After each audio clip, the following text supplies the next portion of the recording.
자, 올해는 뭔가 AI 에이전트의 해가 될 거다라고 얘기를 많이 하고 있는데요. 물론 이제 시국은 뒤숭숭하고 정신이 없지만 그래도 우리는 또 해야 될 일들은 해야 되잖아요.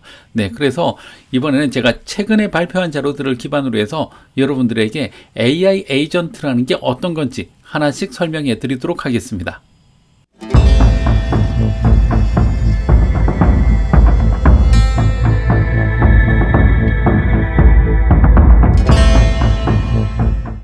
자, 제가 최근에 발표한 자료 중에 보면 이렇게 빅테크를 통해 보는 국내외 AI의 주요 에이전트 현황 및 전망이라고 했는데 사실 발표 시간이 굉장히 짧아서 조금 얘기하다가 많은 정도였어요. 그래서 저는 이번에 발표했던 그 자료를 일부 소개를 해드리고요. 그리고 후속으로 몇 개 더 준비해서 여러분들에게 에이전트란 무엇인가, 그리고 에이전트를 우리가 어떻게 준비해야 되는가, 이런 것들에 대한 이야기들을 해보려고 합니다.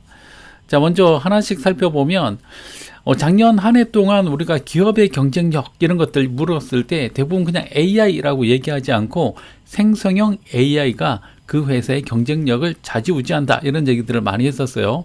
네, 그도 그럴 것이 생성형 AI 때문에 가장 많이 부스트업된 회사들. 자, 보면 뭐 마이크로소프트가 대표적인 회사고요. 그 다음에 마이크로소프트의 많은 것들을 뺏기고 있는 오픈 AI도 마찬가지죠. 네, 그 다음에 또 보면 엔비디아 굉장히 중요했죠. 생성형 AI 덕분에 엄청난 반도체가 많이 필요했습니다. 자, 애플이 시총 1위를 놓쳤었어요. 작년에 보면 시총 1위를 놓쳤을 때 그걸 다시 달아나게 한 것도 역시 생성형 AI입니다. 그래서 우리가 이 생성형 AI 굉장히 중요하다, 이게 기업의 경쟁력이다 라고 얘기를 하는데, 또 어떤 분들은 이게 거품이라고 얘기를 하고 있어요. 그래서 AI는 거품이다, 이런 얘기들을 하시는 분들도 많은데, 근데 생각해 보면 거품이 맞아요. 근데 원래 성공하는 기업들은 이 수많은 거품들 중에서 한두 개 이렇게 로켓을 타고 쭉 올라가는 회사들, 마치 스페이스 X처럼 그런 회사들은 성공하는 것들이죠. 그래서 수많은 애들이 죽지만 그 중에서 성공하는 거, 거품을 뚫고서 올라가는 게 혁신이다, 이렇게 저는 생각을 합니다. 그래서 AI는 거품이긴 하지만 지금 투자를 많이 하고 있는 기업들 중에서 한두 개 성공하면 그 기업들이 정말로 크고 무서운 회사가 되지 않을까. 그리고 또 수많은 죽은 애들의 잔재들을 다 씹어먹으며 굉장히 거대한 회사가 되지 않을까, 그런 생각을 합니다. 그래서 이거 무조건 비관적으로 볼 것도 아니고요, 무조건 긍정적으로 볼 것도 아니지만 전체적인 분위기는 누군가는 반드시 성공한다, 이런 것들은 꼭 생각을 하면서 우리가 기술 공부를 하든 투자 공부를 하든 할 때 그런 것들이 필요하지 않나라는 생각이 듭니다. 자, 그래서 성공하는 로켓이 누가 될까, 이런 것들이 이제 우리가 고민해야 되는데요. 이런 것들 고민할 때에 뭐 항상 맞지는 않지만 보면은 이 가트너 그룹에서 매년 발표하는 것이 있습니다. 여기 보면 하이퍼사이클 포 아티피셜 인텔리전스라고 하는 이 그래프가 있는데요. 저는 이 그래프를 볼 때 가장 놀랬던 게 뭐냐 하면, 이 그래프를 보면 여기서부터 이렇게 쭉 성공하는 걸 이렇게 볼 수 있죠. 이렇게 쭉 올라가는 것을 우리가 볼 수가 있고요. 그리고 어느 정도 고점에 다다르게 되면 거품이 빠지면서 이렇게 아래쪽까지 빠진다는 거예요. 그리고 이제 어느 정도 안정화되고 나면 이제 실제로 돈을 버는, 그리고 안정되게 돈을 벌고 이제 비즈니스가 창출되는 그런 단계까지 넘어갑니다. 자, 그러면 지금 현재 가장 안정적으로 돈을 벌고 있는 애들, 여기 보면 컴퓨터 비전 기술이에요. 그래서 컴퓨터 비전이라는 게 카메라나 동영상 뭐 이런 것들에서 나오는 영상을 분석하는 것들이죠. 최근에 보면 뭐 스마트 CCTV라든지 다음에 또 청소기 안에도 지금 컴퓨터 비전이 탑재되어 있어요. 그래서 최근에 구입할 수 있는 이런 청소기들 보면 대다수가 뭐 개똥이 보인다든지 아니면 전선줄이 있다든지 이러면 지가 알아서 피합니다. 뭐 똥이 무서워서 피하나 더러워서 피하지 이러고 다 피해 다녀요. 그런 것들을 할 수가 있었어요. 제가 예전에 샀던 청소기는 그냥 똥 먹고 온 집안에 똥으로 코팅을 하고 다녔거든요. 이제는 그게 청소기 안에 들어갈 정도로 이미 현실화된 기술이라는 겁니다. 그래서 이런 컴퓨터 비전 기술들은 이미 세상에 나와서 안정된 기술이라는 걸 볼 수가 있습니다. 근데 특별히 제가 놀랬던 건 뭐냐 하면, 여기 뭐가 있는지 보세요. 이미 중요한 시점에 와 있는 기술, 여기 보면 autonomous vehicles라고 돼 있죠. 이게 무슨 얘기냐면 자율주행이 이미 안정화 단계에 와 있지 않을까라는 생각을 한다는 거죠. 이미 길고 긴 터널을 돌파해서 이제 자율주행이 돈을 버는 시대에 왔다, 라고 얘기를 하고 있습니다. 그래서 생각해 보면 이미 중국에서는 자율주행 택시가 돌아다니고 있죠. 그리고 우리나라에서도 이제 시범 사업을 준비하고 있고 부분적으로는 하고 있어요. 그리고 미국 같은 경우에는 이제 다른 데서 이미 하고 있었지만 테슬라가 나오면 시장이 완전히 바뀔 거다라고 얘기를 하고 있고요. 그거의 원년이 올해 혹은 늦어도 내년에는 될 거다라고 얘기를 하고 있는데 제 생각에는 올해 충분히 가능할 것 같아요. 네, 최근에 이 테슬라가 하고 있는 것들 보면 충분히 올해 안에 안정적인 자율주행, 그것도 이제 실제로 그걸로 돈을 버는 그런 세상에 도달하지 않을까라는 생각이 듭니다. 자, 여기에 있는 이 그래프만 가지고도 재미난 컨텐츠가 하나 나올 것 같은데 요거는 이제 차후에 제가 하나씩 설명을 해드리고요.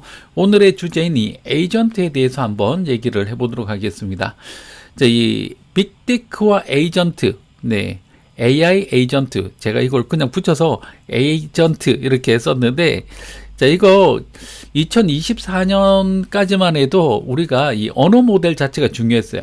그래서 파운데이션 모델이라고 하는 아주 기본적인 언어 모델, GPT가 좋냐, 클로드가 좋냐, 혹은 구글의 제미나이가 좋냐, 이거 가지고 경쟁을 했던 거죠.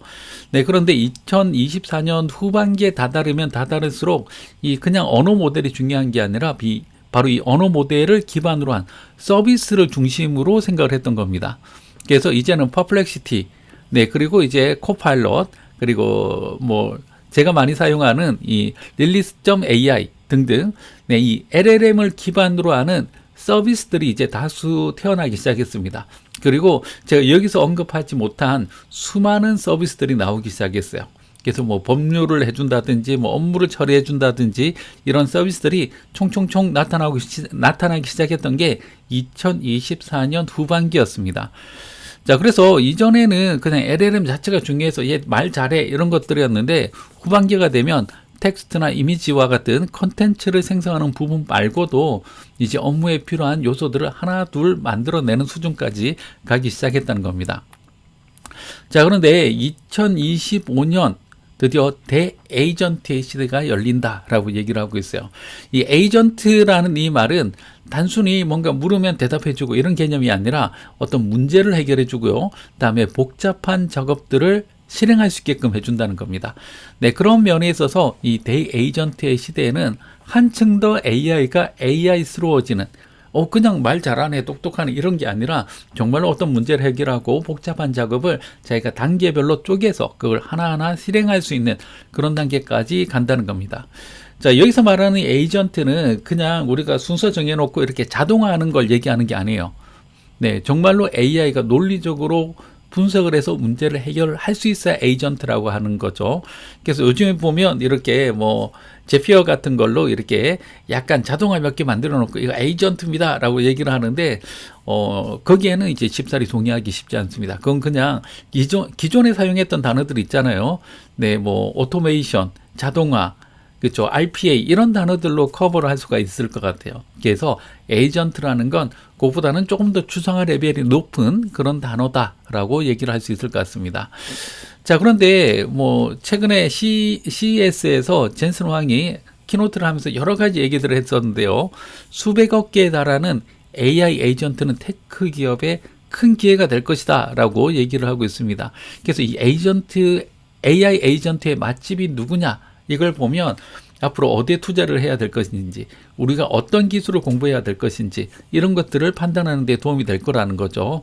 이제 약간 논외이긴 하지만 또 젠슨 황이 또 양적 컴퓨팅에 대해서 앞으로 20년은 더 걸릴 것 해가지고 양적 컴퓨팅 주가들이 다시 다 반토막 나버리는 엄청난 만행을 저지르기도 했죠. 그래서 덕분에 제가 샀던 그 아이온큐의 주가도 거의 반토막 났었다가 다시 다 회복을 하긴 했어요.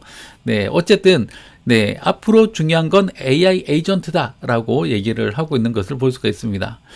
자, 지금 제가 여기 화면에 띄워놓은 이게 뭐냐면 지금 현재 이 많이 유명한 언어 모델들, LLM이라고 하는 이 언어 모델들의 실력들을 보여주고 있어요. 그래서 연도별로 이게 몇 프로 정도 잘 맞추고 있냐 이런 것들에 대해서 쭉 올라가고 있는데, 결론적으로 보면 우리가 알고 있는 GPT-4라든지 클로드라든지 라마라든지 제미나이라든지 이런 애들이 거의 대부분 여기 끝점에 다 모이고 있는 것을 볼 수가 있죠. 네, 이러다 보니까 오픈 AI도 요즘 들어서 새로운 것들을 많이 발표를 하고 있는 것을 보면 이제 추격전이 만만치 않다는 겁니다. 그래서 결과적으로는 이런 것들이 전부 다 상향 평준화되면서 기술이 끝점에 모이면서 다 똑똑해지는 네, 그런 상태로 가고 있다는 거예요. 자, 이게 하향 평준화보다 더 무서운 거죠. 다 똑똑하고 다 잘하는 거예요. 그래서 이제는 그냥 언어 모델만 가지고 뭔가 구별을 하는 건 쉽지 않은 시대가 되었다. 약간 들떨어지는 애들이라고 할지라도 이제는 웬만큼 할 수 있는 그런 수준까지 가고 있다는 겁니다.